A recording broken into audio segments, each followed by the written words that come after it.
দর্শক স্বাগত জানাচ্ছি আমাদের নিয়মিত আয়োজন এখন প্রকাশ অনুষ্ঠানে। আজকে আমরা যে বিষয়ে কথা বলবো সেটি হচ্ছে রাজনীতি জুলাইতে। আগামী বছরের প্রথমার্ধে জাতীয় নির্বাচন না হলে বিভিন্ন জটিলতার শঙ্কা প্রকাশ করেছেন বাংলাদেশ জামায়াতে ইসলামী। আর যেটা বলা হচ্ছে যে গোপালগঞ্জের ঘটনায় নির্বাচন পেছানোর ষড়যন্ত্র দেখছে বিএনপি। রাজনীতির মাঠে দূরত্ব থাকলেও নির্বাচন কমিশন গঠনের প্রক্রিয়া সংবিধানে অন্তর্ভুক্ত করতে রাজি বিএনপি, জামায়াত সহ সব রাজনৈতিক দল। যদিও মৌলিক সংস্কারকে পাশ কাটানো যাবে না বলে হুঁশিয়ারি দিয়েছে এনসিপি। এদিকে শিক্ষার্থীদের পক্ষ থেকে পদত্যাগের দাবিতে শিক্ষা উপদেষ্টা বলেছেন নিজে থেকে পদত্যাগের অভিপ্রায় তার নেই, তবে নিয়োগকর্তা বললে চলে যাবেন। অথচ 5 আগস্ট পরবর্তী সময়ে প্রধান উপদেষ্টা বলেছিলেন শিক্ষার্থীরাই তাদের প্রাথমিক নিয়োগকর্তা। মোটামুটি এসব বিষয় নিয়ে আজ আমরা কথা বলবো। গোটা আয়োজন জুড়ে আপনাদের সাথে আছি আমি মোস্তফা কামাল স্বপন। স্টুডিওতে আজকে আমন্ত্রণ জানিয়েছি কথা বলার জন্য রয়েছেন আবু হেনা রাজ্জাকী, রাজনৈতিক বিশ্লেষক, জ্যেষ্ঠ আইনজীবী, বাংলাদেশ সুপ্রিম কোর্ট। রয়েছেন শেখ রবিউল আলম রবি, জাতীয় নির্বাহী কমিটির সদস্য বিএনপি। রয়েছেন সিরাজুল ইসলাম, সিনিয়র সাংবাদিক। তিনজনকেই স্বাগত জানাচ্ছি। আমি শুরুতেই যেতে চাই শেখ রবিউল আলম রবি আপনার কাছে। সেটি হচ্ছে যে আমাদের অতি পরিচিত একজন মানুষ, তিনি আজকে একটা কথা বলেছেন, আজকে অথবা কালকে, আমি ঠিক তারিখটা মনে করতে পারছি না, দেবপ্রিয় ভট্টাচার্য। তিনি বলেছেন যে অন্তর্বর্তী সরকারের ভেতরে আরেকটা সরকার আছে। আমার জানতে ইচ্ছা করে যে এই সরকারটা কে বা কারা? ধন্যবাদ আপনাকে। জি ধন্যবাদ বিরোধী সহ আলোচক এবং এই মুহূর্তে যারা এখন টিভির সাথে আছেন। দেবব্রত ভট্টাচার্য যে বিষয়টি ইঙ্গিত করেছেন সেটা এই দেশের মানুষের কাছে স্পষ্ট হচ্ছে ক্রমাগতভাবে। একটা অন্তর্বর্তীকালীন সরকার আছে, একটা সংকটকালীন সরকার আমরা জাতীয় ঐক্যমতের ভিত্তিতে তৈরি করেছিলাম বা গঠন করেছিলাম।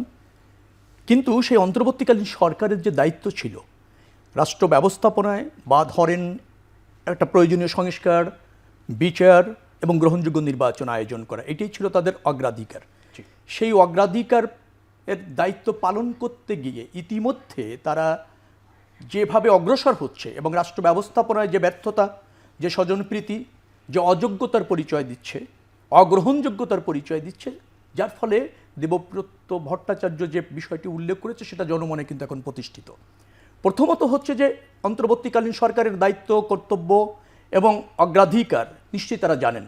সেখানে যারা যতটা মনোযোগী তার চেয়ে বেশি মনোযোগী তারা তাদের ধারণ করা অথবা তাদের অনুগত একটি রাজনৈতিক দল প্রতিষ্ঠিত করার চেষ্টা, এবং সেই রাজনৈতিক দল শুধু প্রতিষ্ঠিত করা নয়, সেই রাজনৈতিক দলগুলিকে ক্ষমতায় অংশ করার একটা অপচেষ্টা বা প্রক্রিয়া। দ্বিতীয়ত হচ্ছে ওই সরকার বা গোষ্ঠীর অথবা কমিশনের, সংস্কার কমিশন যদি বলেন, তাদের ব্যক্তিগত বা গোষ্ঠীগত চিন্তাটাকেই রাজনৈতিক ব্যবস্থাপনায় আগামী দিনে প্রতিষ্ঠিত করার একটা অপপ্রকার চেষ্টা বলেন, অপকৌশল বলেন, একটা চাপ বলেন, অদৃশ্য শক্তির চাপও হতে পারে অথবা সরকারের ভিতর থেকে হতে পারে। অর্থাৎ অন্তর্বর্তীকালীন সরকারের যে গুরুর দায়িত্ব পালন করার কথা জাতি আশা করে, তার বাইরে যে ভূমিকাটা দেখা যাচ্ছে অথবা যে অনৈক্য অথবা যে ধরেন স্বজনপ্রীতি দেখা যাচ্ছে, সেটা অন্য কোনো সরকার কিনা বা অন্য কারো দ্বারা প্রভাবিত কিনা, সেটা এমনও হতে পারে আন্তর্জাতিক, আঞ্চলিক এবং বাংলাদেশের ডোমেস্টিক রাজনীতিতে যারা হস্তক্ষেপ করেন বা অনৈক্য চান, বিশৃঙ্খলা চান, নির্বাচিত সরকারের সংকট তৈরি করতে চান, জনগণের ক্ষমতায়নকে সংকট তৈরি করতে চান, অথবা ধরেন জনগণের সরকার প্রতিষ্ঠা করার ক্ষেত্রে অন্তরায় দেখতে চান, তাদের পারপাস সার্ভ করার জন্য একটা অন্তর্নিহিত সরকার এই সরকারের মধ্যে আছে বলে মনে হয়েছে। আপনি স্বজনপ্রীতির একটা কথা বলেছেন, আপনি একটু বলবেন আবু হেনা রাজ্জাকী, স্বজনপ্রীতি অগ্রাধিকারের কথা এসেছে, সেই জায়গাটায় স্বজনপ্রীতির কথাটাকে আমি একটু ধরলাম। এনসিপির যে নেতা হাসনাত আবদুল্লাহ তিনি একটু কথা বলেছেন স্বাস্থ্য উপদেষ্টাকে নিয়ে, যে তা আসলে তিনি কাজের নন, এবং ডক্টর মোহাম্মদ ইউনূসের স্বজনপ্রীতির একমাত্র উদাহরণ হচ্ছে এই স্বাস্থ্য উপদেষ্টাকে নিয়োগ দেওয়া। তিনি অনেক দিন পরে এসে এই কথাটা বলেছেন। যদি আপনি বিষয়ে কোনো মন্তব্য করতে চান। ধন্যবাদ। আমি যদি জাস্ট হাসনাত আবদুল্লাহর কথা যেটা আপনি এইটা দিয়ে আমি ধরি, জি, কারণ মূল প্রসঙ্গটা আসছে কি, যে সরকারের ভিতরে সরকার, জি, যেটাকে নর্মাল খুব ডিপ্লোম্যাটিক ইয়েতে বলে ডিপ স্টেট বলে সাধারণত, একটা সরকারের মধ্যে আরেকটা সরকার বা গোয়েন্দার ভিতরে গোয়েন্দা, যাই বলেন আপনি। হাসনাত আবদুল্লাহর এই কথাটা বলার মানে হচ্ছে এই, তারা যেহেতু ইউনূস সাহেব বলছিল ছাত্ররা তার নিয়োগকর্তা, এখন তাদের দৃষ্টিভঙ্গি তারা হয়তো দেখছে যেভাবে কাজ করা দরকার, যে কাজগুলো প্রত্যাশা করতেছিল সেখানে বোধহয় রিভার্সটা করে। অর্থাৎ এই যে দেবপ্রিয় সাহেব আপনি বললেন সরকারের মধ্যে সরকার, তার মানে হচ্ছে কি আপনি দুইটা ভাগ করতে পারেন স্ট্রেইট। কোনটা? সরকার বলতে যদি আপনি ইউনূস সাহেব হেডেড বাই ইউনূস হয়, তাহলে আরেকটা সরকার যারা তারা এন্টি ইউনূস, সোজা বাংলা যদি আপনি এইভাবে বলেন, তাহলে সরকারের ভিতরে সরকার বলতে আর কিছু মিন করার কোনো বিষয় নাই। তো এখন হাসনাত আব্দুল্লাহ যদি মনে করেন যে এই সরকারের ভিতরে এই যার কথা বললেন শিক্ষামন্ত্রী, না সরি স্বাস্থ্য, সে যদি মনে করে থাকে যে সরকারের ভিতরে সরকার অর্থাৎ এন্টি সরকার কাজ করতেছে, সে এখন কোনটা সরকার কোনটা এন্টি সরকার? আপনি ইউনূস সরকার যদি বলেন তাইলে ইউনূস সরকারের বিরোধী কাজ সে করতেছে, আর যদি তাদেরকে ধরেন সরকার তাহলে তাদের বিরোধী কাজ করতেছে ইউনূস সাহেব। তার মানে পরিষ্কার একটা জিনিস বোঝা যাচ্ছে যে পতিত সরকারের বিরোধী যে শক্তিটা বা যারা বিরোধী শক্তি হিসাবে যারা এসে ফাইনালি দাঁড়া করাইলো এই সরকারটাকে, আমরা দেশের সবাই মিলে, সেই সরকারটা পরিষ্কার এন্টি পতিত সরকার, মানে পতিত সরকার বিরোধী সরকার। সুতরাং এর ভিতরে যদি দেবপ্রিয় সাহেব কোনো অন্য সরকার দেখতে পান সরকারের মধ্যে সরকার, ন্যাচারালি সেটা সেই পতিত সরকারের পক্ষের সরকার, পতিত সরকারের পক্ষের ব্যক্তি। তার মানে সরকারের ভিতরে একটা লড়াই হচ্ছে পতিত সরকার এবং পক্ষে এবং বিপক্ষে, সেটাই সে মিন করছে, 1 নম্বর। 2 নম্বর, উনি রবিউল ভাই একটা কথা বলছেন, উনি অন্তর্বর্তীকালীন সরকার, ওনার কি কি কাজ করার কথা, অগ্রাধিকারগুলো কি অগ্রাধিকার কি, ওনার কোনো কাজের কোনো সীমা পরিসীমা ছিল না, কারণ এটা সাংবিধানিক সরকার নয়। অন্তর্বর্তীকালীন সরকার টার্মটা আমাদের সংবিধানে নাই, যেটা এক্সিস্টিং। এটার ভিতরে আছে 2টা সরকারের কথা। একটা হলো নির্বাচিত প্রতিনিধি হয়ে পার্লামেন্টে যাওয়ার পর যে প্রধানমন্ত্রী নিয়োগ দিবে সেটা একটা সরকার হবে, আর একটা হইলো তত্ত্বাবধায়ক সরকার, যেটা আমাদের খায়রুল সাহেব বাতিল করছিলেন। মানে জনদাবির যে বিষয়টা ছিল, সেই জনদাবির ভিত্তিতে যে তত্ত্বাবধায়ক সরকারটা হয়েছিল ওটা উনি মাতুব্বরি করে কলমের খোঁচা দিয়ে শেষ করে দিয়েছেন। যাই হোক, সেটা আমরা আলটিমেটলি আবার ফেরত পেয়েছি। এখন প্রশ্ন হচ্ছে অন্তর্বর্তীকালীন সরকারের কর্মসূচিটা কি ছিল, কি কি কাজ ছিল? আমি চ্যালেঞ্জ করে বলতে পারি বাংলাদেশের কেউ বলতে পারবে না, বলুক যে তাকে কি কি কাজ দেওয়া হয়েছিল। তাকে তো ফাইনালি বঙ্গভবনে যখন বাংলাদেশ সমস্ত রাজনীতিবিদ, 3 বাহিনীর প্রধান বলেন, অন্যান্য ডিপার্টমেন্টের প্রধান, সুশীল সমাজ, এই দেবপ্রিয় সাহেবের মতো যারা দামি লোক, তারা সবাই ছিলেন, দলমত নির্বিশেষে সবাইকে তারা বসাইছেন। বলেন তো, চ্যালেঞ্জ করলাম বাংলাদেশে তাকে কি কি কাজ বুঝাই দেওয়া হয়েছিল যে আপনি এই কাজগুলো করবেন? আছে কোনো দলিল? আছে, বাট কিন্তু প্রধান তো কাজ তো নির্বাচন অনুষ্ঠান করাই। সেটা তো আপনি বলছেন, আমি বলছি জনগণ যেটা বলে সেটা তো সাংবিধানিক সরকার হইতে হবে। বাংলাদেশের বর্তমান যে সরকারটা, আমি কিন্তু কারো বিরোধিতা করছি না, আমি রিয়েলিটিটা বলছি, হোয়াট ইজ হ্যাপেনিং। অর্থাৎ আপনি অন্তর্বর্তীকালীন সরকারের প্রথম বইতে আছে আমার সংবিধান যেটা এক্সিস্টিং আছে সেখানে উনি প্রতিদিন যা করতেছেন সেটাই সংবিধান, উনি প্রতিদিন যা বলতেছেন, অর্থাৎ আমি অলিখিত সংবিধানের মধ্যে। বাট কিন্তু যেহেতু সে একটা ক্রাইসিসে দায়িত্ব নিছে, নির্বাচন দিতেই হবে, গণতন্ত্রীমুখী আমরা, নির্বাচন দরকার, নির্বাচিত সরকার আলটিমেটলি দেশটা যেতে হবে। এক সময় সে বলেছে আমি অল্প সংঘাত খেলে ডিসেম্বরে, বেশি সংঘাত খেলে আমি জুনের মধ্যে চলে যাব। কারণ তার যাওয়ার তারিখ সে নিজে দিছে, সে তার রেসপন্সিবিলিটি মেনটেন করছে, তার যাওয়ার তারিখ সে দিছে। এখন নির্বাচন করে উনি চলে যাবে। এখন রাজনীতিবিদদের দায়িত্ব, ওনাকে কাছ থেকে নির্বাচনটা নিয়ে ওনাকে ছাড়বেন, নাকি পরিস্থিতি এমন হয় যে নির্বাচন না দিয়েই উনি চলে যেতে বাধ্য হন কিনা, এই জায়গাটা আমার। আচ্ছা একটা, আপনি যে একটা কথা একটু জানতে চাই, সেটা হচ্ছে জাতীয় ঐকমত্য কমিশন। জাতীয় ঐকমত্য কমিশন এটা কি গণতান্ত্রিক শব্দ? জাতীয় ঐকমত্য, সবাইকে ঐকমত্য হবে নাকি? আপনি গণতান্ত্রিক শব্দ বলতে, আমি তো বললাম অলিখিত সংবিধানে আছে দেশ, সে তো অলিখিত সংবিধানে আছে।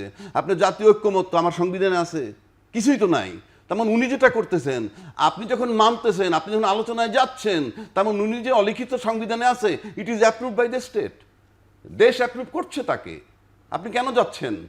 যাব না আমি, সংবিধান আছে, নির্বাচন দেন ফর এক্সাম্পল। তাহলে অলিখিত সংবিধান আছে অ্যান্ড ইট ইজ এস্টাবলিশড। এই সংবিধান বানানোর জন্য বৈঠক হচ্ছে, সংবিধানের বানানোর জন্য সংস্কারের আলাপ হচ্ছে, একটা জায়গায় দাঁড়াইতে হবে, what ever the form is. Otherwise অলিখিত সংবিধানে দেশ চলছে। আপনি বুঝান আমাকে, বুঝান। আসবাবের কাছে আমি যেতে চাই সিরাজুল ইসলাম, আপনি একটু বলবেন, যেমনটা বলছিলেন আবু হেনা রাজ্জাকি, এবিএম খায়রুল হকের কথা উঠে এসেছে, চিফ জাস্টিস, সাবেক চিফ জাস্টিস, তাকে কিন্তু গ্রেফতার করা হয়েছে এবং আজকে নিম্ন আদালতে নেওয়া হয়েছে এবং আদালতে পাঠানোর আদেশ দেওয়া হয়েছে। এই পর্যন্ত আপডেট আমাদের কাছে আছে, কিন্তু আমরা যেটা জানি এবং আলোচনা যেটা উঠলো যে তত্ত্বাবধায়ক সরকার যে ব্যবস্থা সেটা তিনি বাতিল করেছিলেন, এই বিষয়ে আপনার কাছে আসলে একটু জানতে চাচ্ছিলাম। এই বিষয়ে যে কথা বলতে হবে, আপনাকে ধন্যবাদ জানাই। তার আগে ধন্যবাদ জানাই আমাদের এই এখন প্রকাশ অনুষ্ঠানের সাথে জড়িত সব কলাকুশলী সবাইকে, আর শুভেচ্ছা জানাচ্ছি আমাদের দর্শক শ্রোতা সবাইকে। বিচারপতি খায়রুল হক সম্পর্কে যে কথা বলতে হবে সেটা হচ্ছে যে তিনি তত্ত্বাবধায়ক সরকার ব্যবস্থা ধ্বংসের একেবারে মূল কারিগর। মানে তিনি হাতে ধরে এই দেশটাকে তত্ত্বাবধায়ক সরকার ব্যবস্থা থেকে সরিয়ে নিয়ে এই দেশটাকে একটা স্বৈরতান্ত্রিক ফ্যাসিবাদী ব্যবস্থার কবলে ফেলে দেওয়ার জন্য, হাতে তুলে দেওয়ার জন্য সব রকমের কাজকর্ম, সমস্ত ব্যবস্থা তিনি আঞ্জাম করেছেন। এবং পরিণতিতে কি হয়েছে গত 16 বছরে আমরা দেখেছি দেশের পরিস্থিতি কোথায় গেছে, কি হয়েছে। এবং তিনি এই কাজ করার বিনিময়ে নানান রকমের সুযোগ সুবিধা নিয়েছেন, তার ফিরিস্তিও উঠে আসতে শুরু করেছে, এর আগে এসেছে এবং নতুন করে আমরা ঘাটাঘাটি দেখতে পাচ্ছি। আপনি নিশ্চয়ই জানেন যে দুদকের পক্ষ থেকে কিন্তু তার নথি তলব করা হয়েছে, তিনি অবৈধভাবে প্লট বরাদ্দ নিয়েছেন, আরও বিভিন্ন রকম, এমনকি ত্রাণ তহবিলের টাকা পর্যন্ত তিনি নিয়েছিলেন, এরকম কথাও ছিল। তো এইরকম সুযোগ সুবিধা নিয়ে বাংলাদেশটাকে একেবারে ধ্বংস করেছেন। আমি মনে করি আজকে বিচারপতি খায়রুল হক যে আটক হয়েছেন বা গ্রেপ্তার হয়েছেন, তাকে আদালতে নেওয়া হয়েছে, কারাগারে পাঠানো হবে, হয়তো রিমান্ডেও নেওয়া হবে। এবং আমি মনে করি যে তিনি যা করেছেন তার ফল পাচ্ছেন। ওই যে কথা আছে না যে যেমন কর্ম তেমন ফল, আমি মনে করি যে তিনি যে কর্ম করেছেন তার ফল পাচ্ছেন এবং এই ফলটা পাওয়া জরুরি ছিল বলে মনে হয় দেশের লোক ভাবছে। যে আসবে আপনার কাছে আপনি একটু বলবেন যে শেখ রবিউল আলম রনি, সেটি হচ্ছে যে গোপালগঞ্জের ঘটনা নির্বাচন পেছনের ষড়যন্ত্র বিএনপি দেখছে, মানে ষড়যন্ত্রটা কোথায় আসলে, কিভাবে আপনারা দেখছেন এই ষড়যন্ত্র? বিএনপি সুস্পষ্টভাবে এরকম বলেছে বলে আমার কাছে মনে হয় না। আচ্ছা, আমরা মনে করছি যে কিছু কিছু অরাজক পরিস্থিতি তৈরি করা হচ্ছে। এটা মির্জা ফখরুল ইসলাম বলেছেন আর কি, যে গোপালগঞ্জের ঘটনায় নির্বাচনকে পেছনের একটা ষড়যন্ত্র, নির্বাচনের ষড়যন্ত্র, এরকম না, কিছু অরাজক পরিস্থিতি তৈরি করলে রাষ্ট্র স্টাবল না, সেই একটা আবহাওয়া তৈরি করতে পারা যায় কিনা, এবং যাদের ব্যর্থতার জন্য সেই আবহাওয়া তৈরি হচ্ছে সেগুলি নির্বাচন অনুষ্ঠানের ক্ষেত্রে কোনো কোনো সময় প্রশ্নের উদ্বেগ ঘটায়, সেই জায়গার থেকে বলা। আচ্ছা, সেই ব্যর্থতা তো নিশ্চয়ই সরকারের আছে। আবার ধরেন যাদেরকে কেন্দ্র করে গোপালগঞ্জের ঘটনাটা ঘটেছে, যে দুই পক্ষের মধ্যে তাদের অদূরদর্শিতার পরিচয় আছে, সেইগুলি রাষ্ট্রের জন্য সহায়ক না। এই অন্তর্বর্তীকালীন সরকারের অন্তর্বর্তীকালীন সময়ে সেটা আমরা যে পরিস্থিতির মধ্যে আছি, গণতন্ত্রের উত্তরণ, আমরা একটা নির্বাচিত সরকার প্রতিষ্ঠিত করে জনগণের ক্ষমতায়ন, সেটাই তো, এবং রাষ্ট্র ব্যবস্থাপনায় জনগণের প্রত্যক্ষ অংশগ্রহণের যে সুযোগ আমরা করে দিতে চাই, তার জন্য সহায়ক না। সহায়ক না হলেই নির্বাচন ছোটোখাটো অজুহাতে যারা এখনো পর্যন্ত নির্বাচন করতে প্রস্তুত না, যাদের জনভিত্তি নাই, জনসমর্থন নাই, নির্বাচন শুনলেই গত্রদাহ, জনরায়ের কথা শুনলেই আপনার অনীহা, তাদেরকে উৎসাহিত করে এবং নির্বাচন প্রলং হওয়ার ক্ষেত্রে একটা পরিস্থিতি উদ্ভব হতে পারে। সেই জায়গা থেকে বলে রাজ্জাকিবে বলে দিলেন খুব অন্যরকমভাবে, রাষ্ট্রে একটি নির্বাচিত সরকার থাকা বাধ্যতামূলক, মনে রাখবেন, বাধ্যতামূলক। কিন্তু সামরিক অভ্যুত্থান বলেন, গণ অভ্যুত্থান বলেন, দেশের কোনো বিশেষ পরিস্থিতির কারণে বলেন, নির্বাচিত সরকার কখনো কখনো থাকে না। তখন একটা অন্তর্বর্তীকালীন সরকার বলেন হতে পারে, সংকটকালীন সরকার হতে পারে, তত্ত্বাবধায়ক সরকারও হয়েছে, কিন্তু সেই সরকারের মূল কাজই থাকে একটা নির্বাচিত সরকার প্রতিষ্ঠিত করা, মূল কাজ। ইউনূস সরকারও বলেছে তাদের কাজ তিনটি, ডক্টর ইউনূস নিজে বলেছেন, প্রয়োজনীয় সংস্কার, বিচার, নির্বাচন। এই তিনটি কাজই তাদের গুরু দায়িত্ব। কিছু রুটিন কাজ তো আছে, সরকার থাকলে কিছু রুটিন কাজ করবে।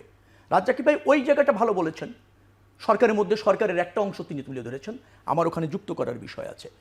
ডক্টর মোহাম্মদ ইউনূসের নেতৃত্বে যে সরকারটা আপনারা দেখছেন, এটা হচ্ছে অন্তর্বর্তীকালীন সরকার, জনগণের এই রুটিন কাজ করে জন আকাঙ্ক্ষা পূরণে তারা ব্রত থাকবে, এটাই হচ্ছে সরকারের কাজ। কিন্তু এই অন্তর্বর্তীকালীন সরকারের একটা অন্তর্নিহিত বিশেষ উদ্দেশ্য রয়েছে, জনগণ তাই মনে করে। দেবব্রত ভট্টাচার্য ওই বিশেষ উদ্দেশ্যটাকেই বলেছে সরকারের মধ্যে সরকার। এইটুকু যদি যোগ করা হয় তাহলে রাজ্জাকি ভাই যেটা মিন করেছেন, মানে আর অন্তর্নিহিত আমার উদ্দেশ্যটা কি রবি ভাই? অন্তর্বর্তীকালীন উদ্দেশ্য হচ্ছে একটা রাষ্ট্র ব্যবস্থাপনায় কিছু ব্যক্তি বা গোষ্ঠীর ভাবনাটাকে প্রতিষ্ঠিত করা যায় কিনা, তাদের যারা বিশেষ অনুরাগী অথবা ধরেন অনুসারী, তাদের মাধ্যমে একটা নতুন রাজনৈতিক শক্তি তৈরি করা যায় কিনা। আচ্ছা, রাজনীতি করার অধিকার সবার রয়েছে, যে কোনো ব্যক্তি গোষ্ঠী রয়েছে, যে কোনো মতদর্শনী রাষ্ট্র ব্যবস্থাপনায় আপনি অংশ নিতে চাইবেন জনসমর্থনের ভিত্তিতে, এটা আপনার ন্যায্যতা, এটা আপনার গণতান্ত্রিক অধিকার। কিন্তু যখন একটা সরকারের থেকে রাষ্ট্রযন্ত্রের সহায়তায় এবং রাষ্ট্রের বিশেষ সহায়তায় কোনো রাজনৈতিক দলকে প্রতিষ্ঠিত করতে চায়, জনপ্রিয় করতে চায়, জনমত গঠনের পর মাত্র নির্বাচনের আয়োজন করতে চায় প্রলং করে, সেটা অন্তর্নিহিত একটা উদ্দেশ্য। সেই অন্তর্নিহিত উদ্দেশ্য গণতন্ত্রের সাথে সাংঘর্ষিক, এবং সেটা করার জন্য যারা ব্যস্ত আছে, যাদের অভিপ্রায় আছে, সেটাই হচ্ছে অন্তর্বর্তীকালীন সরকারের আরেকটা রূপ, যেটা জনগণ ইতিমধ্যে স্পষ্টভাবে দেখতে পাচ্ছে। খায়রুল হকের কথা উনি বলছিলেন। খায়রুল হক সাহেব বাংলাদেশের একটা গ্রহণযোগ্য নির্বাচন করার জন্য সর্বসম্মতিতে তত্ত্বাবধায়ক সরকার প্রতিষ্ঠিত করা হয়েছিল। একটি ফ্যাসিবাদীকে দীর্ঘদিন ক্ষমতায় থাকার মানসে বা প্রয়াসে তখনকার আওয়ামী লীগ সরকার কর্তৃক আদিষ্টিত হয়ে অ্যাপিলেট বিভাগের সর্বোচ্চ জায়গায় থেকে এই তত্ত্বাবধায়ক সরকার বাতিল করেছিলেন, এবং তিনি একটা অ্যাপিলেট মানে আমাদের অ্যাপিলেট বিভাগের প্রধান বিচারপতি হিসাবে উচ্চ আদালতে, তাই না, তার যে দায়িত্ব ছিল রাষ্ট্রের প্রতি, দেশের জনগণের স্বার্থে, রাষ্ট্রের বৃহত্তর স্বার্থে, গণতন্ত্রের সাথে এবং রাজনীতির স্বার্থে, সেই জায়গাটা তিনি নিরপেক্ষতার ভূমিকা রাখতে পারেননি। আপনার নিশ্চয়ই মনে আছে তত্ত্বাবধায়ক সরকার যখন বাতিল করা হয়, অ্যামিকাস কিউরি করা হয়েছিল 7 জনের। 6 জন তত্ত্বাবধায়ক সরকার রাখার পক্ষে মত দিয়েছিল, 1 জন তত্ত্বাবধায়ক সরকার বাতিলের পক্ষে মত দিয়েছিল। অর্থাৎ তত্ত্বাবধায়ক সরকার থাকুক, এটা 6 জন অ্যামিকাস কিউরি চেয়েছিলেন। অ্যাপিলেট বিভাগের 7 বিচারপতির মধ্যে 4 জন, অর্থাৎ প্রধান বিচারপতি খায়রুল হক সহ 4 জন চেয়েছে তত্ত্বাবধায়ক সরকার বাতিল হোক, 3 জন চেয়েছে তত্ত্বাবধায়ক সরকার থাকুক। এরকম একটা জাতীয় সেন্সিটিভ ইস্যু, যেটাতে আমরা ঐক্যমতের ভিত্তিতে করেছি, যেটা ভোটাধিকারের জন্য, গণতন্ত্রের জন্য এবং দেশের মানুষের রাষ্ট্র ব্যবস্থা অংশ নেওয়ার জন্য একমাত্র নিরপেক্ষ পন্থা সার্বজনীনভাবে করা হয়েছিল, সেটা কুঠারাঘাত করে এই ফ্যাসিবাদী প্রতিষ্ঠা করার গুরুর দায়িত্ব রয়েছে বিচারপতি খায়রুল হক। আবহাওয়া রাজ্যকে আপনার কাছে সেটি হচ্ছে যে আমরা দেখলাম যে সাধারণত দেখলাম যে মানে প্রতিবেশী রাষ্ট্রে যেটা হয় যে বড় কোনো সংকট বা সংকটের সময় তারা সর্বদলীয় জোটের বৈঠক ডাকে। গতকালকে আমাদের একটি বৈঠক হয়েছে, সেখানে একটা সংকট বিবেচনা করে রাজনৈতিক দলগুলোকে ডাকা হয়েছে। বলা হচ্ছে 4টি বড় দল সেখানে ডাকা হয়েছে, বিএনপি, জামায়াত ইসলামী, ইসলামী আন্দোলন এবং এনসিপি। তো এইটা নিয়ে দেখলাম সামাজিক যোগাযোগ মাধ্যমে বিভিন্ন সমালোচনা হচ্ছে যে এনসিপি তো আসলে কোনো দলই না, এখনও তো নিবন্ধন তারা পায়নি, তারা একটা সংঘ বা গোষ্ঠী হতে পারে এবং তারা বড় দল কী করে হয়, এইটা নিয়ে সমালোচনা হচ্ছে। এই বিষয়ে আপনি কিছু বলবেন কিনা? ধন্যবাদ আপনাকে এবং আমার 2 জন বিজ্ঞ সমালোচক এবং এখন টিভির দর্শক শ্রোতা। আপনি যে প্রশ্নটা আনলেন এগুলো 2 দিকে বলা যায়। ইউনূস সাহেব ডাকছেন 4টা বড় দলকে, দল তো আরো অনেক ছিল না বলতেছি, জি, 4টা বড় দলকে, অর্থাৎ ওনরা মনে করছেন এই দল 4টা বড় বইলেই তো এই 4টা ওনরা ডাকছেন। এখন আসেন এনসিপি, এটা কোনো দলই না, ইট ইজ স্টিল আনরেজিস্টার্ড।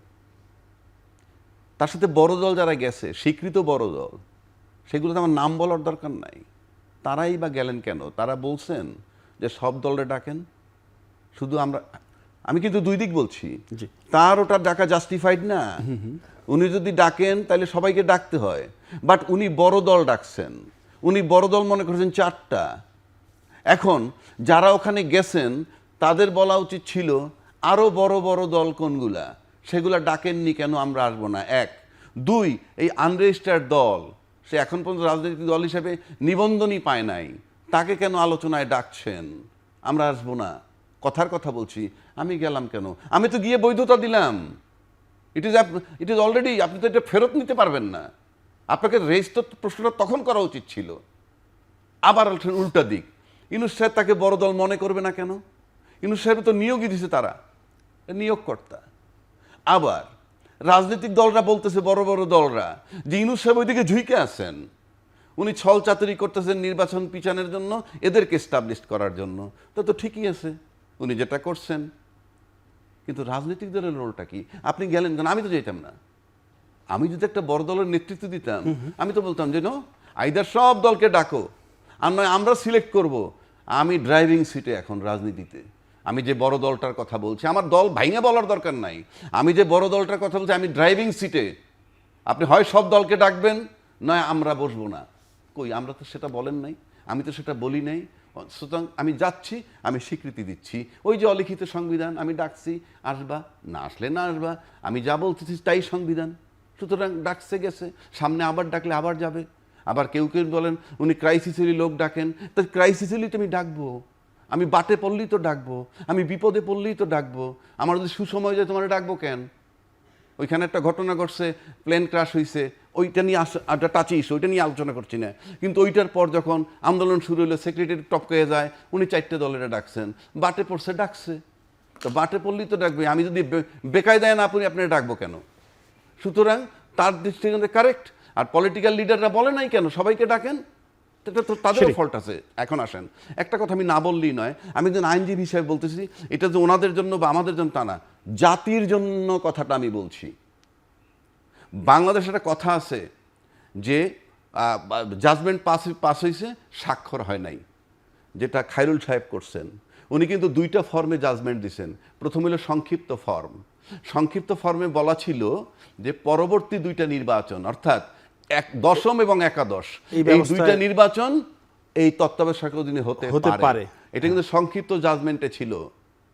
আমাদের যে মহামানব, জাতির জনকের কন্যা বিক্রি করে, যে মুক্তিযুদ্ধ চেতনা বিক্রি করে যিনি খাইছেন দীর্ঘদিন, উনি যখন এটাকে সংক্ষিপ্ত জাজমেন্টের উপরে সংবিধান সংশোধন করে ফেললেন, এবং সেখানে কিন্তু ওই পরবর্তী 2টা নির্বাচন যে হতে পারে ওই পার্টটা রাখলেন না। কথাটা বুঝছেন? ওই পার্টটা রাখলেন না। কিন্তু 16 মাস পর, রিটায়ারমেন্টেরও দীর্ঘদিন পর, খায়রুল হক সাহেব স্বাক্ষর করলেন পূর্ণাঙ্গ জাজমেন্টে। তখন কিন্তু উনি ওই সংক্ষিপ্ত জাজমেন্টে যে 2টা পার্ট রাখছিলেন যে পরবর্তী 2টা নির্বাচন হতে পারে, সেটা ফেলে দিছেন। এতে কিন্তু জাজমেন্ট চেঞ্জ হয়ে গেছে। অর্থাৎ আপনি যদি যে জাজমেন্টটা ডিক্লেয়ার করবেন, সাইন যেদিনই করেন, যদি 6 মাস পরেও করেন, জাজমেন্টে যদি কোনো পরিবর্তন হয় তাহলে এটা নিউ জাজমেন্ট। নিউ জাজমেন্ট তো আপনি রিটায়ার্ড করার পর দিতে পারেন না। জঘন্যতম অপরাধ করেছে এবং এই একটা অপরাধে তার জেল হতে পারে, জাস্ট এই একটা অপরাধ। বাংলাদেশের সমস্ত আইনজীবীকে আমি চ্যালেঞ্জ করলাম, যদি কেউ বলে যে আমি রং বলছি, আমি দেশ ছেড়ে দিব। এটা কঠিন অপরাধ করছে সে, এই একটা অপরাধই তার জেল হবে। কারণ তুমি 6 মাস পরেও জাজমেন্টে স্বাক্ষর হতে পারে, কিন্তু যখনই জাজমেন্ট চেঞ্জ করে ফেলবা, it's a new judgement. New judgement তো তুমি দিতে পারবা না, তাও আবার রিটায়ারমেন্টের পরে। আসবো আপনার কাছে। আমি যেতে চাই শেখ রবিউল আলম। রবি ভাই, আপনি একটু বলবেন, বিএনপি আসলে যেমনটি তিনি বলছিলেন, বিএনপি বড় দল, বিএনপি অন্যদেরকে না নিয়ে আসলে কেন বৈঠকে গেলেন সেটা যদি আপনি জানেন তো বলবেন। আর একটা বিষয়, সেটা হচ্ছে চেতনা বিক্রির একটা কথা তিনি বলেছেন। আমরা দেখি যে 71-এ চেতনা বিক্রির একটা অভিযোগ একটা দলের মধ্যে থাকে। আবার ইদানিং আর একটা অভিযোগ এসেছে যে 24শে জুলাইয়ের যারা শহীদ আত্মত্যাগ করেছেন তাদেরকে বিক্রির একটা অভিযোগ আরেকটি দলের বিরুদ্ধে উঠে আসছে। এই যে চেতনা বিক্রির অভিযোগগুলো আসলে বারে বারে কেন আসে? বড় বড় অর্জনকে আমরা এই বিক্রি করে কেন ম্লান করে দিচ্ছি আর কি? যারা রাজনৈতিকভাবে নিজেদের দেউলিয়া মনে করে, তারা চেতনা বিক্রি করেই তো জনগণের কাছে যাওয়ার চেষ্টা করে। 71-এ আমাদের সক্রিয় মুক্তিযোদ্ধা, আমরা স্বাধীনতার ঘোষক, আমরা মনে করেছি 71 জাতির অর্জন। আমরা কিন্তু 71-এর চেতনাও বিক্রি করিনি, মুক্তিযুদ্ধের চেতনাও বিক্রি করিনি। মুক্তিযুদ্ধের সপক্ষের শক্তি না, অর্জনকারী শক্তি ছিলাম আমরা। 24-এর গণঅভ্যুত্থান আপনি দেখেন, 17 বছর গুম হয়েছি, নিধন হয়েছি, নির্যাতিত হয়েছি, নিপীড়িত হয়েছি, আয়নগরে থেকেছি, তাই তো, জীবন দিয়েছি। এই বিএনপি গণতন্ত্রের জন্য, ভোটাধিকারের জন্য আন্দোলন করেছে, সংগ্রাম করেছে, 17 বছর করে এই ফ্যাসিবাদী সরকারকে পতন নিশ্চিত করেছে এই বিএনপি। কিন্তু বিএনপি 24-কে বলেছে এই দেশের আপামর জনসাধারণের অর্জন, সব শ্রেণী পেশার মানুষের অর্জন, জাতির অর্জন। কারণ বিএনপির মূলনীতি, বিএনপির ঘোষণাপত্র, এই দেশের জন্য বিএনপির করণীয় জনগণ কর্তৃক সমর্থিত। তাদেরকে কোনো চেতনা, কোনো অর্জন বিক্রি করতে হয় না, সারা সবসময় জনগণের সাথে থাকে সেই দল বিএনপি। আপনি বলছিলেন বড় দল হিসেবে, রাজ্জাক বলছিল যে আমরা 4 দলের সাথে কেন গেলাম। আমরা কিন্তু এই সংকটকালীন সরকারকে সহযোগিতা করতে চাই। আবারও বলছি, সহযোগিতা করতে। অন্য দলগুলো কি কোনোভাবে ছোট করা হলো? সেটা ছোট করা হলো না। যে দলগুলি, যে 4টাকে আমরা বড় দল মনে করলাম, বিএনপি ছাড়া অন্যরা যদি বলি, আমি একটু বলি। আচ্ছা, আপনারা ধরেন 43,000 পৃষ্ঠা ট্রাকে করে নিয়ে জমা দেওয়া হলো নির্বাচন কমিশনে। এত মহত্ব, এত গুরুত্ব, এত অর্জন, এত সক্ষমতা, কিন্তু নির্বাচনে নিবন্ধিত কমিশনে নিবন্ধনের পেতে অল্প কয়েকটা শর্ত পূরণ করতে হয় মাত্র, হলো না পূরণ। 50টি উপজেলায় 200 করে ভোটারের সাইন লাগবে, তার মানে 10,000 ভোটারের সাইন লাগবে। 10,000 ভোটার সাইন গত 6 মাসে আপনি ম্যানেজ করতে পারেননি, তাই তো? আপনি কিন্তু 300 আসনে উইন করবেন, সেই গল্প শোনাচ্ছেন এনসিপি। কয়েকটি শর্ত পূরণ করার যোগ্যতা এখনো পর্যন্ত আপনার হয়নি, 43,000 পৃষ্ঠা লিখে ফেলেছেন। এই যে জাতিকে বোঝাতে চাচ্ছেন, অর্থাৎ কি তারা বোঝে, রাজনীতিকে বোঝে কিনা, অথবা নিবন্ধন হতে কি লাগে জানে কিনা, সে জায়গায় একটা সত্যতা রয়েছে। আচ্ছা, অন্য 3 দল দেখেন, আরেক দল, ওর মধ্যে বড় এক দল আছে যারা স্বতন্ত্রভাবে নির্বাচন করলে আসন পায় 3টা। আরেক দল 2001, 2008 নির্বাচন করেছে, একটা আসনও পাননি। দলের প্রধানই পান 20,000 ভোট সর্বোচ্চ। ওখানে বিএনপি প্রার্থীর কাছে হেরেছে 85,000 ভোটের ব্যবধানে হেরেছে। তারা যদি বড় দল হয়, তারাদের কর্তৃক যদি সরকার প্রভাবিত হয়, অথবা সরকারের কাছে তারা যদি স্পেশাল প্রিভিলেজ পায়, অন্য 13 দলের সাথে পরের দিন বসেছে, তাহলে এইটা আমি বলছি অনৈক্য তৈরি করে, বিভাজন তৈরি করে, এবং ঐক্যের ক্ষেত্রে এটা বড় ধরনের বাধা তৈরি হয়। সেটা এই অন্তর্বর্তীকালীন সরকারের চরিত্র হওয়া উচিত না, কর্ম হওয়া উচিত না। সেই জায়গায় সজাগ থাকতে হবে। হ্যাঁ, বাংলাদেশে বড় দল যদি ওইভাবে বলেন প্রতিষ্ঠিত হয় নাই, এটা তো ঠিক। আর বড় দল তো ইচ্ছে করলে হওয়া যায় না, জনসমর্থন না থাকলে, ভোট না পেলে। আবার আপনি ব্যাপক হারে মানুষকে যদি আপনি দলের আদর্শের আকৃষ্ট করতে না পারেন, সংযুক্ত করতে না পারেন, ইচ্ছা করলে তো আপনি বড় দল হতে পারবেন না। অনেকে বলছে নির্বাচন হবে, ঠিক আছে, নির্বাচনের বিএনপি ব্রুট মেজরিটি পাবে, শক্তিশালী বিরোধী দল হবে না। তো শক্তিশালী বিরোধী দল তো জনগণ ঠিক করবে। এখন জনগণ যদি আপনাকে সমর্থন না দেয়, তো ব্রুট মেজরিটিও জনগণ দেয়, শক্তিশালী বিরোধী দলও জনগণ তৈরি করে। এখন জনগণ যদি কোনো রাজনৈতিক দলকে ব্রুট মেজরিটি দেয়, তাহলে যেটা করতে হয়, ওই দলকে জন আস্থা এবং জনকল্যাণ ধারণ করা নিশ্চিত করবার জন্য আপনার তাকে দায়িত্বশীল হতে হয়। বিএনপি দায়িত্বশীল রাজনৈতিক দল, অর্থাৎ সরকারকে সহযোগিতা করে এই মুহূর্তে প্রয়োজন, ঐক্যের স্বার্থে প্রয়োজন, সংকট থেকে উত্তরণের জন্য প্রয়োজন। সেই জন্য বিএনপি উদারভাবে এগুলি কি দেখছে। তবে আমরা বহুদলীয় গণতন্ত্রে যেহেতু বিশ্বাস করি, সব রাজনৈতিক দল তার রাষ্ট্র দর্শন নিয়ে রাজনীতি অবাধে করুক, সেটা চাই। আবার জাতীয় স্বার্থে ঐক্য চাই। আপনার যেতে চাই একটু সিরাজুল ইসলাম আপনার কাছে, সেটি হচ্ছে যে অনিবন্ধিত দলের কথা তিনি বললেন এনসিপি, সেই দল আসলে কিভাবে বড় দল হয়ে যায়, এটা আসলে একটা প্রশ্নের বিষয়। সিরাজুল ইসলাম, আপনি একটু বলবেন যে রাজনীতি মানে কি আসলে নির্বাচন আর ক্ষমতায় যাওয়া, মানে এর বাইরে কি আর কিছু নাই? না, রাজনীতি মানে নির্বাচন আর ক্ষমতায় যাওয়া কেন, এর বাইরে তো অনেক কিছু আছে, নিশ্চয়ই আছে। এবং তার ভিতরে জনকল্যাণমূলক কাজ থাকতে পারে, রাষ্ট্রের প্রয়োজনে অপ্রয়োজনে। ক্ষমতায় যারা গেল না, ধরে নিলাম বিরোধী দলে থাকে, তাদের কি রাজনীতি দেশের প্রতি দায়বদ্ধতা থাকে না? থাকে। জরুরি প্রয়োজনে থাকে, আপৎকালীন সময়ে থাকে, দুর্বিপাক, যে সমস্ত প্রাকৃতিক দুর্যোগ, সে সমস্ত জায়গায় থাকে।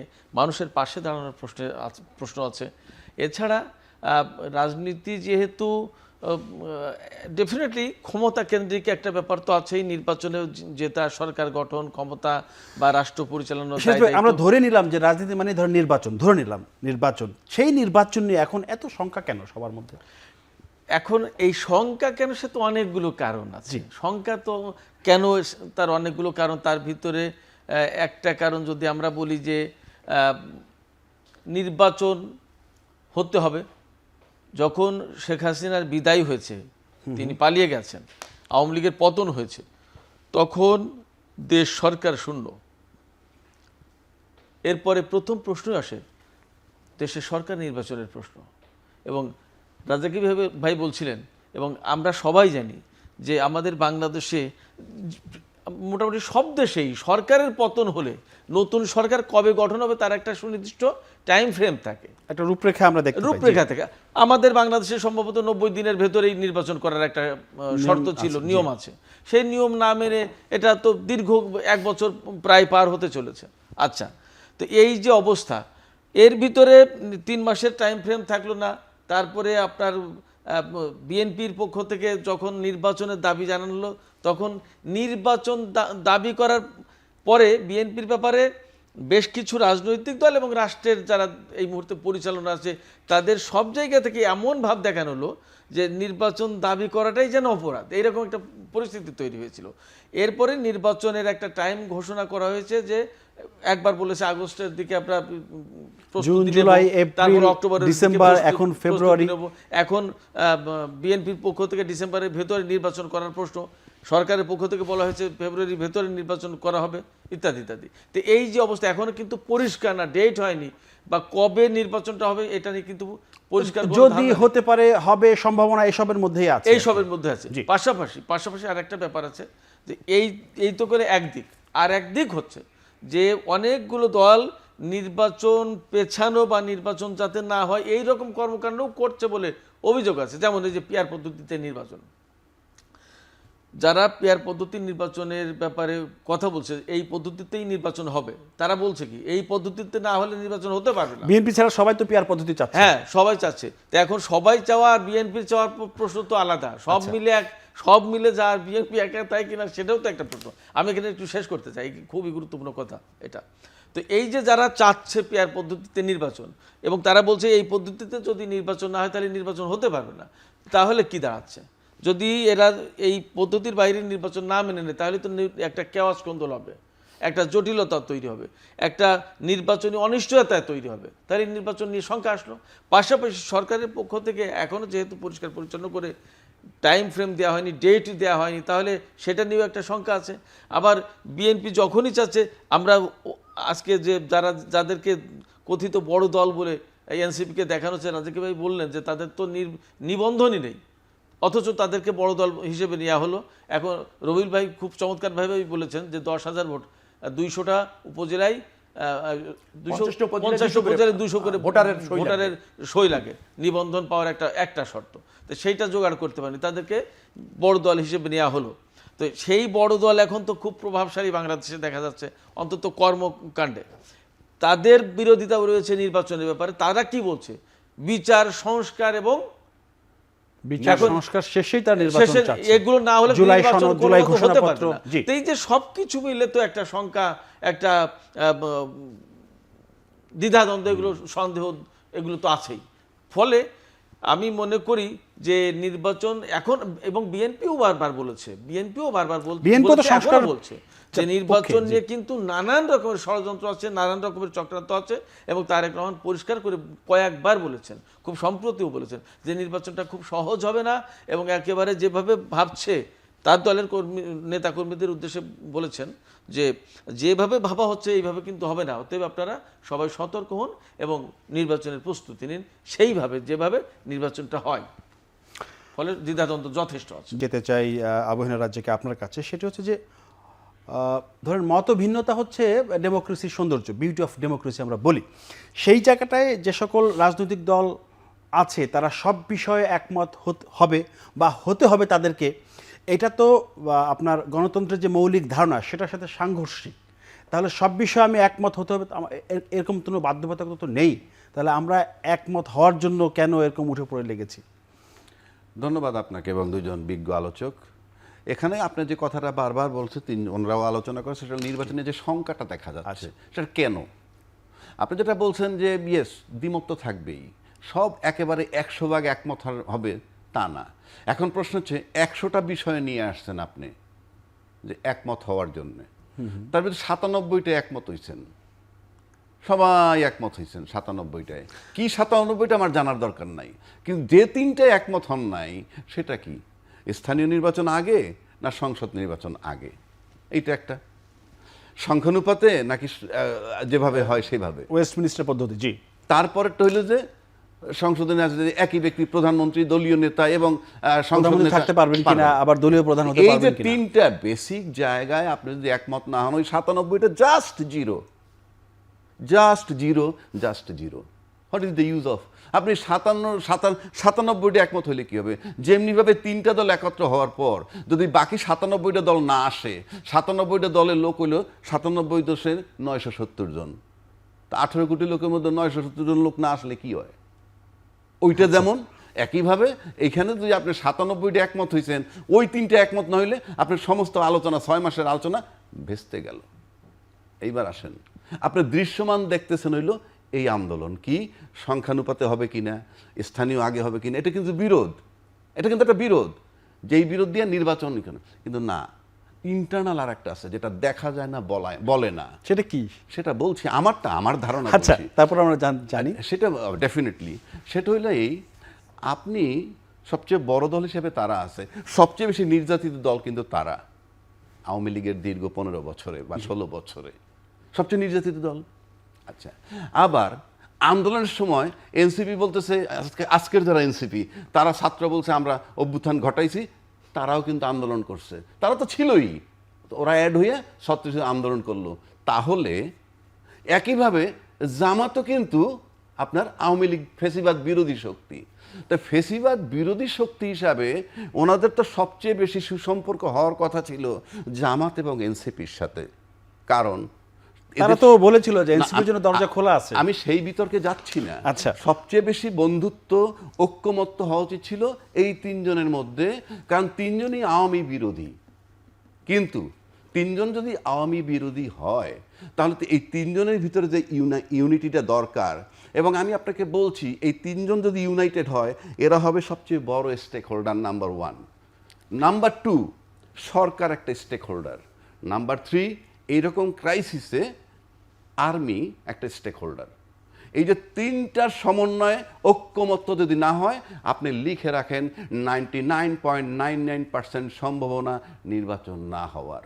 এবং নির্বাচন যদি না হয় সেক্ষেত্রে ড্রাইভিং সিটে যারা বসে আছে সবচেয়ে বেশি ক্ষতিগ্রস্ত হবে তারা, এবং তারা কিভাবে এই নির্বাচনটাকে আদায় করবে সেই দায়িত্বটা তাদের বলে আমি মনে করি। মানে এই তিন দল এরা একসাথে না হওয়া কারণ কি? ক্ষমতার দ্বন্দ্ব? আমি তো তা বলতে পারবো না, আমি তো দেখছি না, হচ্ছে না, যা দেখছি তাই বিশ্বাস করছি। আচ্ছা, আমি তো এটাই দেখছি।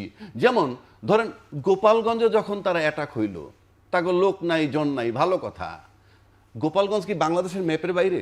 আমি যাইতে পারবো না? কার রাইট আছে আমাকে আটকাবে? আপনি সে যেমন দল হোক, যেমন লোকই হোক, তারা গেছে তো, কিন্তু সশস্ত্র যে লোকগুলো আসলো, আজকে পর্যন্ত কয়জন গ্রেফতার হয়েছে? আজকে পর্যন্ত কয়টা অস্ত্র রিকভার হয়েছে? আপনি অস্ত্র উদ্ধার করবেন, অস্ত্র নিয়ে উদ্ধার করবেন, গ্রেফতার করবেন, এইটার জন্য কি উপদেষ্টার বা বিএনপির মতো লোকের বলতে হবে? এটা তাদের রুটিন কাজ। হচ্ছে না কেন? সিম্পল দুটো কথা আমি আপনাকে বলি। বাংলাদেশে 2টা গভর্নমেন্ট আসছে, মানে আপনার সিভিল গভর্নমেন্ট, পাশে থাকে আর্মি চিফ। বিগত সরকার যদি 111-টা ধরি, সেখানে সে কে ছিল পাশে? ফখরুদ্দিন সাহেব ছিল গভর্নমেন্ট সামনে, পাশে ছিল তৎকালীন সেনাপ্রধান। আর আজকে কে আছে গভর্নমেন্ট হিসেবে? ইউনূস সাহেব। তার পাশে কে আছেন? সেনাপ্রধান। উনি বলছেন নির্বাচন পর্যন্ত সহযোগিতা করবেন। তো ফখরুদ্দিন সাহেব থাকাকালীন পাশে সেনাপ্রধান থাকলেও মাটি কাঁপতে ছিল, আবার ইউনূস সাহেবের কাছে সেনাপ্রধান আছেন, মাটি কাঁপে না কেন? কি কারণটা কি আমরা জানতে চাই। আচ্ছা, এই কারণটা দেখি রবিউল আলম রবি ভাই বলতে পারেন কিনা, যদি আপনি জানেন তো কারণটা একটু বলেন। তার আগে যে প্রশ্ন আপনাকে করতে চাই সেটি হচ্ছে যে বিএনপির চেইন অফ কমান্ড ঠিক রাখতে একেবারে জেলা পর্যায় থেকে তৃণমূল পর্যন্ত একটা শুদ্ধ অভিযান চালানোর কথা আপনারা জানিয়েছেন, এবং এটা অচিরে নাকি শুরু হয়েছে কিনা আমরা জানি না। এরই মধ্যে আমরা দেখেছি বিএনপির নেতাকর্মীর বিরুদ্ধে নানা অভিযোগ, সেই অভিযোগের ভিত্তিতে আপনারা 3200 নেতাকর্মীকে সম্ভবত বহিষ্কার করেছেন। এখন এই এত নেতাকর্মী বহিষ্কার করার পরও কিন্তু আপনাদের দলের বিরুদ্ধে নানা রকম চাঁদাবাজি, মারপিট, দখলের অনেক অভিযোগ কিন্তু আছে। আপনি প্রসঙ্গটা পর অন্য জায়গায় নিয়ে গেলেন। আচ্ছা, রাজ্জাক ভাইয়ের অনেক কথা উত্তর দেওয়ার প্রয়োজন ছিল। না, আপনি ওটা শেষ করতে পারেন। রাজ্জাক ভাইয়ের কথা এসে আমি বলি, প্রথমত হচ্ছে বিএনপিতে কোনো চাঁদাবাজি দুষ্কৃতকারীর স্থান নাই। দল প্রথম থেকে এ ব্যাপারে নির্দয় এবং কঠোর ব্যবস্থা নিয়েছে। স্থায়ীভাবে বহিষ্কার করেছে, সারা জীবনের জন্য বহিষ্কার করেছে, আইন শৃঙ্খলা রক্ষাকারী বাহিনীর হাতেও পর্যন্ত তুলে দিয়েছে, এবং দল তাদেরকে প্রশ্রয় দিচ্ছে না, এবং দলে থাকা তাদের সুযোগ নেই। এই চাঁদাবাজির অভিযোগ জামাতের বিরুদ্ধে আছে, এনসিপির বিরুদ্ধে আছে, সবার বিরুদ্ধে আছে। চাঁদাবাজিদের কোনো রাজনৈতিক দল নেই। তবে এটা সাধুবাদ দিয়ে যে আপনারা অভিযোগ নিচ্ছেন, 3200 নেতাকর্মীকে আপনারা বহিষ্কার করেছেন, এটা বড় একটা ঘটনা। আপনি দেখেন 60 লক্ষ নেতাকর্মীর বিরুদ্ধে মামলা হয়েছে আমাদের ফ্যাসিবাদী আমলে, শেখ হাসিনা করেছিল। সেখানে মাত্র 3200, যেটা আপনি বললেন, এই কয়েকজনের বিরুদ্ধে ধরেন দুষ্কৃতিকারী চিহ্নিত করে তাদেরকে বহিষ্কার করা হয়েছে অপকর্মের জন্য। নিশ্চয়ই 0.00001% হবে না। এক, আবার 3200 জনকে যে বহিষ্কার করা হয়েছে, 3200 জন নেতাকর্মী দ্বিতীয় দুইটা দলে থাকতে পারে, এরপর আর কোনো দলে আছে বিধায় আমার বিশ্বাস নাই। তো এত বড় একটা দল, সব শ্রেণী পেশার মানুষের রাজনৈতিক দল, তবে দলে দুষ্কৃতকারীদের স্থান নাই। আমরা এই ব্যাপারে একেবারে সঠিক পদক্ষেপ নিচ্ছি। এর বাইরে একটা রাজনৈতিক দলে কি পদক্ষেপ নেওয়া থাকতে পারে বলেন? দল থেকে বের করে দেওয়া, তাকে আইনের হাতে তুলে দেওয়া, আজীবনের জন্য নিষিদ্ধ করা, এর চেয়ে বাইরে তো আর কোনো কিছু নাই। কারণ বাংলাদেশে তো দুষ্কৃতি আছে, আপনি অস্বীকার করতে পারবেন না। তো শুদ্ধ বিচারের কথা যেটা বলছিল ওটা চলমান, সবসময়ের জন্য আছে, ওটা আরও বেগবান করা হয়েছে। রাজ্জাকি ভাই অন্যভাবে বললেন, সেটা যেটা শেষ করলেন যে তিনটি দল নির্বাচন না হওয়ার সম্ভাবনা 99.99%। না আমি সম্পূর্ণ দ্বিমত। জি। আমরা একমত হয়েছিলাম ফ্যাসিবাদের বিরুদ্ধে, ফ্যাসিবাদের পতনের ক্ষেত্রে, কিন্তু প্রত্যেক দলেরই তার নিজস্ব আপনার রয়েছে, এজেন্ডা রয়েছে, কমিটমেন্ট রয়েছে, আদর্শ রয়েছে, এবং জনগণের কাছে প্রত্যেকের কিন্তু কমিটমেন্ট একরকম। আমরা রাষ্ট্র ব্যবস্থাপনার ক্ষেত্রে আমাদের ভিন্ন দৃষ্টিভঙ্গি আছে, অন্য রাজনৈতিক দলের ভিন্ন দৃষ্টিভঙ্গি আছে। বিএনপি সবচেয়ে বড় রাজনৈতিক দল, বারবার রাষ্ট্র ব্যবস্থাপনার অভিজ্ঞ রাজনৈতিক দল। এই সংস্কারের প্রতিকৃতি কিন্তু আমরাই প্রথমে অনুধাবন করেছি। এবং আমরা ধরেন যে বলছে যে 97টা এক হলেও কোনো কাজ হবে না যদি 3টিতে এক না হয়। রাজ্জাকি ভাই মনে হয় সংস্কার সম্পর্কে খুব বেশি জানেন না। অধিকাংশ সংস্কার বিএনপির প্রস্তাবনার সংস্কার, সেটাই তুমি বলছি। সেটাতে আমরা একমত হয়েছি, ওই সংস্কার করলেই বাংলাদেশ সম্পূর্ণ চেঞ্জ হয়ে যাবে। কিন্তু কোনো ব্যক্তি বা গোষ্ঠীর ক্ষমতার অংশ হওয়া কখনোই জাতির জন্য আপনার সংস্কার না। সংস্কার হওয়া উচিত জনগণের ক্ষমতায়নের জন্য, গণতন্ত্রের জন্য, রাষ্ট্র ব্যবস্থাপনায় সাকসেস হওয়ার জন্য। কোনো ব্যক্তি গোষ্ঠীর, আমি আবারও বলছি, অভিপ্রায় সংস্কার না। আপনি যদি বলেন আমাদের চেয়ে সংস্কার কেউ আগে চেয়েছে নাকি, কেউ বেশি চেয়েছে নাকি? এই যে এক ব্যক্তি দুইবারে বেশি প্রধানমন্ত্রী হতে পারবে না, রাষ্ট্রপতি, প্রধানমন্ত্রী, ক্যাবিনেট, আইন বিভাগ, শাসন বিভাগ, বিচার বিভাগের মধ্যে ভারসাম্য আমরা চেয়েছি। 17 অনুচ্ছেদের পরিবর্তন আমরা চেয়েছি। তত্ত্বাবধায়ক সরকার আমরা অঙ্গীকার করেছি। আপনি ধরেন যদি রাষ্ট্রের 3টি বিভাগ স্বাধীনভাবে ফাংশন করবে, এটা আমরা চেয়েছি। তো এই যে ক্ষমতার ভারসাম্য বলেন, বিশিষ্ট পার্লামেন্ট আমরা চেয়েছি। তো সেটাই তো হচ্ছে, এর চেয়ে সংস্কার কি আছে? এখন যদি আপনি বলেন রাজ্জাকি ভাইয়ের কাছে যেটা গুরুত্বপূর্ণ, স্থানীয় সরকার আগে হবে না, আমার কাছে জাতীয় নির্বাচন আগে হবে, এটা না হলে নির্বাচন হবে না, এটা কি কোনো সংস্কার? দুটি নির্বাচনী প্রয়োজন আছে। তবে মনে রাখা দরকার, সরকার অ্যাবসেন্ট রেখে, পার্লামেন্ট অ্যাবসেন্ট রেখে একটা দেশের এর চেয়ে বড় সংকট নাই।